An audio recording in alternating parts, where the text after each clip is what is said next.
कहते हैं, बहुत समय पहले हिमालय की तलहटी में एक सुंदर और समृद्ध राज्य था, जिसका नाम सूर्यगढ़ था। चारों ओर हरियाली, बहती नदियां और खुशहाल लोग थे। ऐसा कहा जाता था कि सूर्यगढ़ में दुख कभी टिक नहीं पाता, जैसे उसे वहां आने का रास्ता ही न मालूम हो। इस राज्य के राजा थे राजा विक्रम सिंह।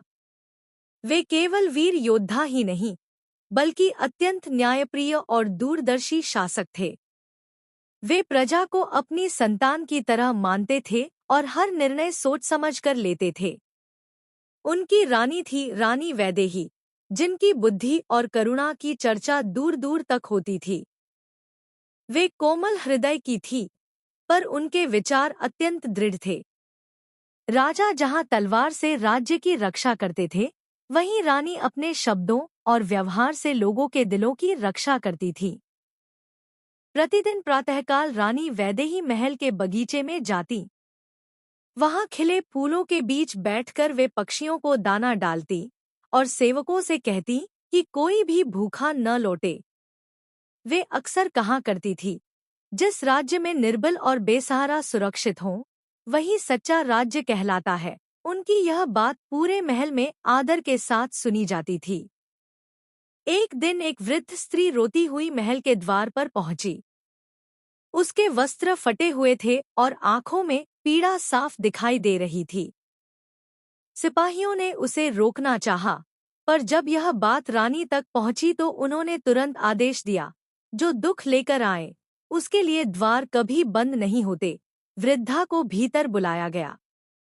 कांपती आवाज में उसने बताया कि एक धनवान और प्रभावशाली व्यक्ति ने उसके बेटे की जमीन हड़प ली है और अब उसके पास जीवनयापन का कोई साधन नहीं बचा।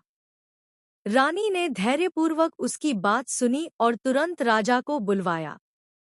राजा ने कहा कि इस मामले को दरबार में रखा जाए। अगले दिन दरबार भरा हुआ था। वह अमीर व्यक्ति भी पूरे घमंड के साथ वहां उपस्थित हुआ।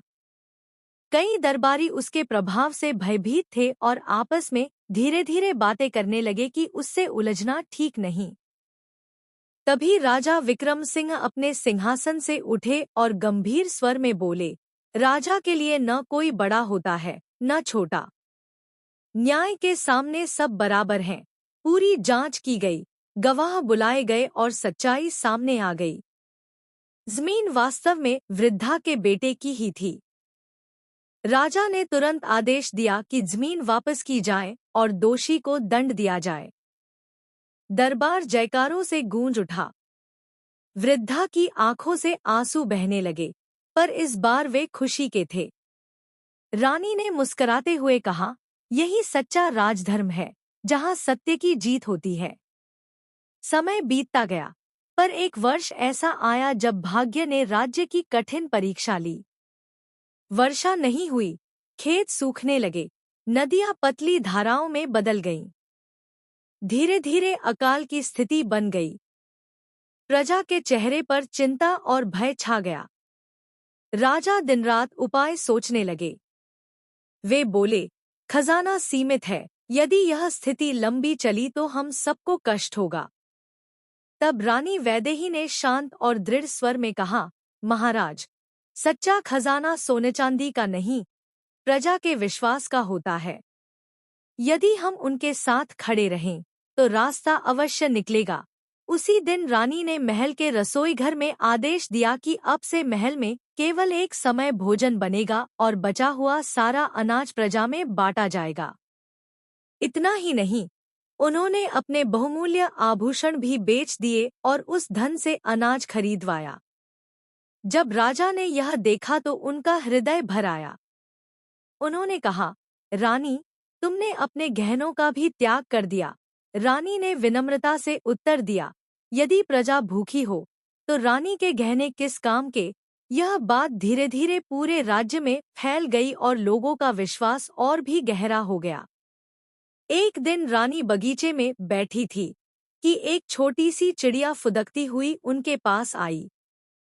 वह बार बार चहचहा रही थी, जैसे कुछ कहना चाहती हो। रानी मुस्कराई और बोली, तुझे भी भूख लगी है न? उन्होंने उसे दाने दिए। उसी शाम आकाश में बादल घिर आए और पहली बार वर्षा की बूंदें धरती पर गिरीं।